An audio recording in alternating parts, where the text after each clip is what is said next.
What's up, everybody? Welcome back to another edition of the Arrowverse Weekly. My name is Dave, and joining me, as always, is Kyle, hi everyone. Howdy. we've got a shorter show this week. There was less content to view, and we did a lot of talking about Arrow's goodbye on our mothership, the Atomic Kingdom podcast, which you can find pretty much anywhere you get podcasts and Spotify and all that good stuff. So, if you want to hear an hour-long ode to Arrow, you can check that out. We'll talk about the finale today. We'll talk about Batwoman and Supergirl. Was there a new episode of Black Lightning? There was, but guess who didn't watch it? Okay. This guy. So we probably won't talk about that.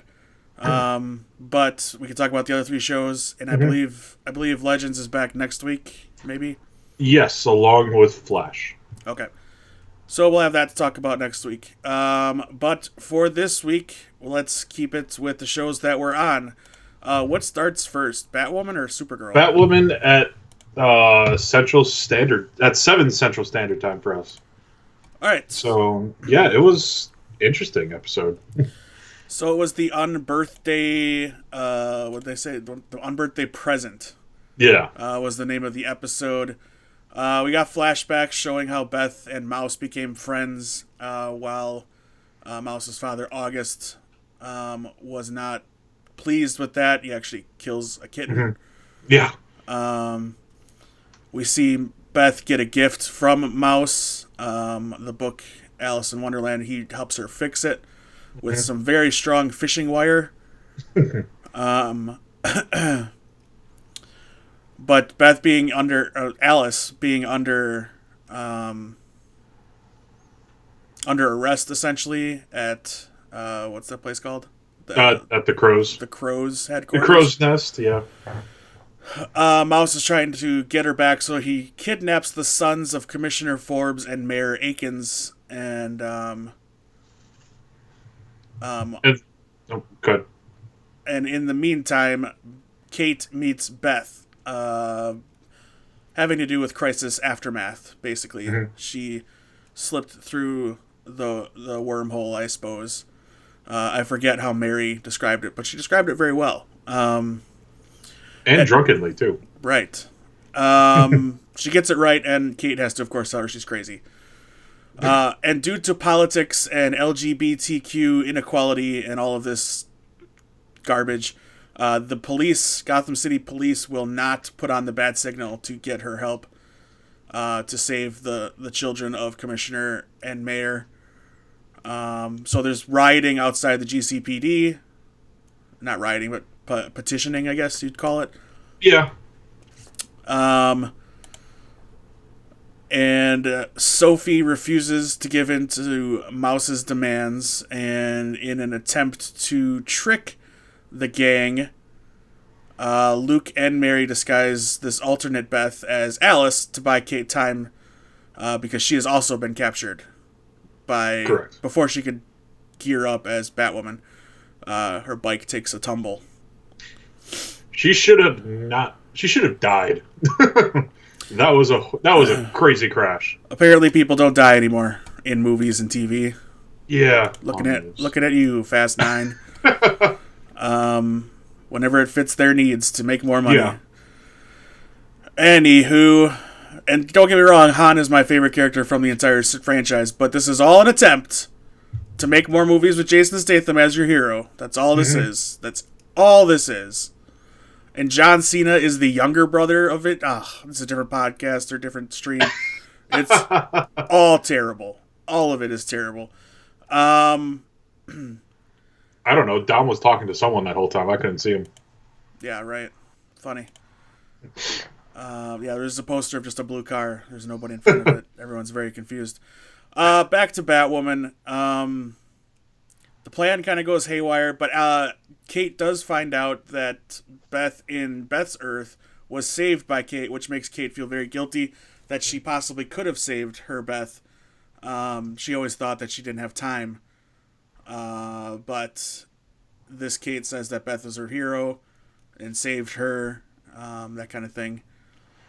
But she gets a chance to try to do it again because the gang finds out that this Beth is not their Alice due to some code words that Alice and Mouse have together. And so they trap her in the trunk of this car that they're all stuck in. Kate gets out, but not before they pour gasoline on everything and light it on fire. Cool little fight scene ensues. The sons of the Gotham officials get freed by Kate, but the trunk is locked. She can't get it out. She has to rip open the back seat, and it's an old car, so it's got metal framing, and so she can't rip that open because she has no amount of powers. She's just a bat. But she eventually breaks free. Spoiler alert, gets her out. I don't know. It was a decent episode, kind of getting back in line. It's more teasing from the next episode is kind of where I think that things are going to take off here. Yeah. And I believe did they get a full 22? They got the full series order, yes. Okay. So this is not the season finale coming up, so. No. And actually that's not till February 16th, so there is not a new episode this week. Nope, it's 2 week, if I do my math correctly. Well, the second is 2 Sunday. weeks. Yeah, 2 weeks. A week from Sunday is not the week after that. So at the end of this episode, Beth and Alice simultaneously both start having crippling headaches. Mm-hmm. Basically, my guess is, and what I've seen from the trailer, only one of them can live on that Earth. And it's probably a flooding of memories. Although Alice does say she doesn't have her memories of what made her Alice. Mm-hmm. Alice escapes via the wire inside the book that she asks for, and does receive after it gets a full MRI, spectral pictograph, blah blah blah, security, blah blah, all that. Yeah, what'd you think? Yeah, decent episode. I mean, it's one of those. I'd say it was a filler episode. It progressed the story a little bit, but not fully. I mean, I like having this alternate version of Beth, but it's all going to come down to that Alice is going to be the one that remains, and Beth's going to die. Put it lightly. Not put it lightly. It looks like she might die via the crows, too. Yeah. The crows are out, shoot to kill, pretty much, if they see Alice, and I have a feeling that that's going to end poorly for not only our new Beth, but also for Kate, and also for Sophie. I think Sophie's going to end up killing alternate Earth Beth, leading to more drama. Yeah, did you see that Batwoman's costume changed a little? I barely saw her in costume in this episode, so yeah. Well, it started last week on the news article from Catco. Like, her neck is like exposed now. It's not like covered up. Mm. So I think that might be in response to the accident that she had. Oh, maybe. I don't know. We'll find out next in 2 weeks, I should say. Yeah. All right, Supergirl. Talk about it. Supergirl. Win from an alternate Earth came through on a title is Back from the Future, Part 1. Directed by David Harewood. Mm-hmm. So yeah, the episode starts with Rainey figuring out the best way to flip an actual bus, which they actually did, to get an alternate version of Win shot Toyman into Lex Luthor's presence, and so that he could get DNA, so that he could get the Legion ship from the future to open up for him. This all goes awry because our version of Win comes back, and we find out that the evil Toyman shoots. I forget the character's name, but someone who wronged his father, and thus changes Win's history. Right. So Win is under arrest, or is wanted by the Time Police, pretty much. Mm-hmm. And Lex is trying to get a data cube from Win's ship with a source of Q waves. Right. Because this new Earth, the Q waves have shifted. Right.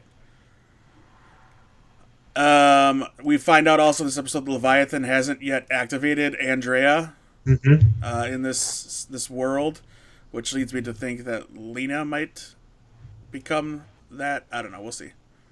or maybe Lex wants it. So, I could see Lex doing it. It would be interesting yeah, we'll see. to have him have more power. We'll see. It was cool seeing. Win. No, it was cool seeing Toyman actually be Toyman. Oh yeah. That was fun to see, and Jeremy Jordan getting to play both versions of Win was cool. The laugh was kind of funny. The little monkeys, good stuff. Brainy being evil and Brainy was not great, but it was cool to see him reconnect with the person he replaced, Win, and kind of get some affirmation, I guess you'd say, from him. The best part, and that's what the picture is right now, is seeing the person most affected by Win leaving, and that was Alex.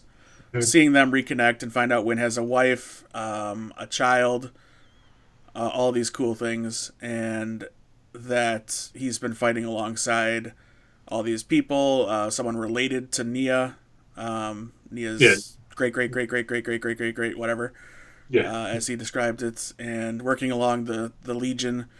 Talked about that it was the Hall of Justice, is what it's called in the future, where the Justice League meets. Cool stuff, and they get their own headquarters provided by Ja'an. Yeah, the tower. The tower, yes. I was hoping it was called Watchtower, but I'll take the tower. The tower. Well, yeah, they're kind of using the Watchtower idea. Well, who knows? Whatever. Yeah. That's got to be in space, man. Save it. Small, tiny steps. Yeah, that's about it. Well, Kara dissuades William from investigating Lex, fearing death threats that Lex gave to her about it, to get him to back off. I do not care for that love story that they're forcing. They're teasing it next episode. She's getting a lot of advice from Win about going out with William. It doesn't make sense to me. I don't know. I don't like it. It's not great, in my opinion. Yeah. And there's no mention of Win talking about Mon-El to Kara, which I would have liked. Yeah, maybe she'll. At least just a sentence. Maybe this next episode will happen because they're going to be talking about romance and whatnot. Yeah, so there we go. The return of Win and the reintroduction of a better Toyman. Mm-hmm. So yeah, 2 weeks off. Then we're back with Back from the Future Part 2. And then we'll say goodbye to Win again. And in production right now is the episode they were directing. Melissa Benoist is directing, which is the 17th episode of the season. Ooh, yay. What episode does Mr. Mixelplick turn back up? That's a good question. Which he was recast as the guy from Reno 911. Thomas Lennon. Yes. He earned everyone's respect for you to give him his actual name. Well, if I remembered his name, he would have. Mixie. So yeah, that's coming up eventually. It is. Turns on the charm? Nope. I'll find it while we talk about Arrow. Yeah, it's not really a big deal. Alright, so the series finale of Arrow, Fade Out, directed by James Banford, written by Mark Guggenheim and Beth Schwartz. We flash back a lot to 2012 to show Oliver and Diggle working together, tracking down a human trafficker named John Byrne, who is on Ollie's dad's list. Eventually he does get him and throws him in jail. In the presence, we see the aftermath of the creation of the Arrowverse, I guess you call it. So many people are still alive or have returned to life, such as Tommy, their mother, Quentin. Am I forgetting anybody? Tommy, Moira, Sarah, Quentin, little Sarah Diggle. Yeah, Sarah Diggle, and I think that's it. They bring up the question as to why original Laurel was not brought back. They kind of try to answer that one, which I still don't think is a good answer, but whatever. Yeah, I liked it. Yeah, whatever. They had to do something, I guess. Mm-hmm. Emiko returned. Oh yeah, Emiko. Forgot. Yeah, she died. She came back. So And a much nicer Emiko. Yeah, they all kind of made amends at the funeral, and said she's part of the family. She can come by anytime to visit Moira. And then we get a proposal between Roy and Thea. Those two are gonna get hitched. Congrats to the happy couple. May we never see your wedding, and by that I mean we won't see your wedding. I don't see how that would happen, but we don't. Yeah, at least it's his right arm that has the cybernetic fingers that she'd be putting the ring on. Yeah, it's a big ring. Yeah, so congratulations to those two. A couple people decide to move on from Star City. Those people being everyone but Renee, essentially. Renee is going to stay and take over for Quentin as mayor, or he's going to run for mayor and try to take over for Quentin. Dinah is going to head to Metropolis for whatever reason. Unknown, I guess. Yeah. We know she ends up back in Star City to create a nightclub and start singing, but that's all we know. And they don't say anything that Laurel is going to do, so she's just going to hang out in crimeless Star City. Yeah. No crime fighting for her. And then, maybe reconnect with Tommy. Who knows? Sure. Perhaps. They were married. Mm-hmm. Diggle and Lila are planning to move to Metropolis as well, which could lead to, I suppose, them making appearances on Superman and Lois, the spin-off show that we're supposed to get next season. Yeah, I can see that happening. Maybe perhaps even Dinah, too. Black Canary pop in would be kind of cool. But before all that can happen, we have to say goodbye to Oliver and Felicity. We get that flashback from the end of last season showing the Monitor taking Felicity out of pretty much the time stream, I guess you'd say, and into purgatory. I don't know what you'd call it. But she meets Oliver, who's been waiting for her in his mother's office where they first met. Not to be confused with what Felicity thinks was the first time they met, which was in her office in the IT department. So they just do a little flashback, and the wig makes its final appearance, which I think is all that was designed for. So they reunite and they have forever with each other to talk about. Which I'll say this: the Good Places series finale handled the afterlife much better than Arrow. But that's okay. Well, but that's okay. I mean, isn't the Good Place about the afterlife? Not so much. Okay. Kind of, but in a different way than you think. Gotcha. I haven't seen it, so that's what I'm just. You really should. It's probably this decade's last decade's best television sitcom ever. High praise. All right, that is about it for Arrow, except for one scene. I don't know what you're talking about. Diggle's packing up a U-Haul, or whatever they call U-Hauls in Star City, ready to head to Metropolis, when something on fire falls from the heavens, blasts maybe 20 feet away from him. That's being quite generous, I think. Slams him into the truck. Mere moments later, while he's giving this speech at the memorial, overlaying this voiceover. He just gets up, brushes himself off because explosions don't bother good guys, and walks to the crater, finds a box. It looks like it could be a lead line box. I'm just saying. He opens it, and a green light emits from it, thus portending the future that John Diggle will become Superman's greatest enemy, made of kryptonite. He will be the new Metallo. Yep. No, it's leading everyone, rightfully so, to believe that he is the next Green Lantern, and perhaps we will see him in some fashion become the Green Lantern. We don't know where or how this looks like. Could it be on the HBO Max show we're going to get? Maybe. I doubt it. Will it be on any of these shows in crossover form? Will he guest appear? That's a good possibility, as a guest spot every now and again, just popping in with that ring. Likely places, I would say, maybe Legends and Flash. But he said he was moving to Metropolis, so maybe we'll see it on that spin-off show.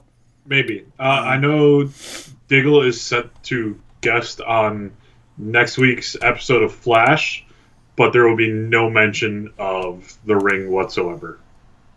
How do you know that there's no mention? They have already said it. That could be a ruse. It could be, but there's photos out for the episode already, and there's nothing on his hand except for his wedding ring. We'll see. Let's just I mean, if they do, great. I mean, his whole role of him coming to Central City is to be their, like, for them to talk to about Oliver, because they're still dealing with that. So they just, I could see that, and so this could all be set before the finale of Arrow. Right. That would be the only way they could get away with not talking about the ring. I'm sorry. Yeah. It's just, the only way would be as if it's set before the memorial. That's all. Yeah. But we'll see. We'll find out in 2 weeks, I'm going to guess. Since Supergirl and Batwoman are off. I'm going to guess the whole Arrowverse is off this week. Flash comes back. All right. On the 4th. All right. Well, there you go. We don't have to wait that long. Tuesday. Nope. All right. And then things happened on Black Lightning, which we'll talk about next week, I'm sure. Yeah, I'll watch it. Okay. Convincing. I did not watch the Flash trailer because I didn't realize I was coming back, but I watched all the other trailers, and of course there is no Arrow trailer, so we're saying goodbye to the show that started it all. Arrow, 8 seasons, 2012 was the beginning. Ran 8 seasons, 7.5 maybe you could say, I don't know. Not even a half, 7 and almost a half. It was a great run. Stephen Amell was a great superhero. All of these people are really good to their fans. I've met quite a few of them at conventions. I've seen a lot of their panels together. All of them very good to fans. And if it goes towards the spin-off of Green Arrow and the Canaries, I believe they're in good hands. I've followed Catherine McNamara on Twitter. She seems very friendly to people. So, you know, I think fans are in good hands with this new show if that's where it goes. Otherwise, if it does not get picked up, which I don't know why it wouldn't, but we'll see. The CW just ordered like a bunch of new pilots too, like a new Lost Boys pilot, which I don't know why. I heard that's been in the works for a while, so make it. I'll watch it. We need a decent vampire show again. Hasn't been one since the 90s. That's all I'm saying. Yeah, take that, Vampire Diaries and True Blood. All right. Anything you'd like to add? Any Arrow memory or commentary that you'd like to add about saying goodbye to your show? No. I mean, I think I said it all during the podcast, so if you want to listen to that, just, listen to it. He just doesn't want to cry on live television. I don't want to cry again. I cried. I ugly cried when the finale came on. So if you want to listen to that, find us out wherever you get your podcasts, and then you'll hear me. There you go. Atomic Geekdom, wherever you find them. All right, we will be back next week, Kyle and myself. Hopefully on Friday. I can't imagine why it wouldn't be at this point, but things happen, so that's why we didn't do this yesterday. But if you're unable to watch this live and you're watching it in the archive of Twitch, you can subscribe to us on YouTube. All of these episodes get posted typically right after we stream. I try to get it up as quickly as possible. I don't have to do any editing, so it's pretty bare bones basic. We'll try to up the production value as we go along in the off season. We'll try to tinker with stuff. We're still working on some stuff for other Atomic Geekdom shows, like recording or streaming while we record the podcast. That you'd see me at a different angle. I'd be at the desk behind me to do that, and it'd be a different microphone. It'd be kind of interesting. So, but yeah, we're working on that kind of stuff. We'll see what happens. But for now, I'm having fun doing this. I think Kyle would agree. Oh yes, definitely. We got to get going because he's going to go see a very good movie, probably my favorite movie of this year so far, The Gentleman. That might not happen anymore. All right, never mind. I lied. I still do want to see The Gentleman, but it might not happen. But maybe we'll see Birds of Prey next week, and we can talk a little bit about that at the end of this episode next week. Yeah. It's DC related. It's not Arrowverse, but it's DC related, so we'll throw a mini review in perhaps if Kyle and I get to go on Thursday. That's correct. Together. So, all right. From our tower, what is it? The tower? What do they call Tower. it? The tower. From our tower to yours. Thanks for hanging out with us. We will see you next week. Oh, also, join us live. Hit us up in the chat. We'd love to be interactive with you guys. Hear what you guys think about each of these episodes if you watched them. Your favorite moments and stuff like that. And from now till the end of the television season, we'll take your favorite memories from Arrow too, since that's over. We won't just close it off today. We'll let you guys talk about it and let it live on for a little bit longer. At Atomic Geekdom on all the social medias. I'll say it here since this is kind of a new platform. Instagram, Twitter, Facebook, YouTube, and of course here. Like us, follow us here so you're notified every time we go live. Do the same over on YouTube so you know when a video is posted. We don't do just these here. We also do, on YouTube, we do con videos. When we hit up a con, we have C2E2 coming up in a few weeks. That's the official start of our con season. I don't think I'll be going to Comic-Con this year, but we'll see what happens. Stranger things have happened. So, but I'm not counting on it, is what I'm saying. All right, Kyle, say goodbye to the fine folks. Bye, everyone.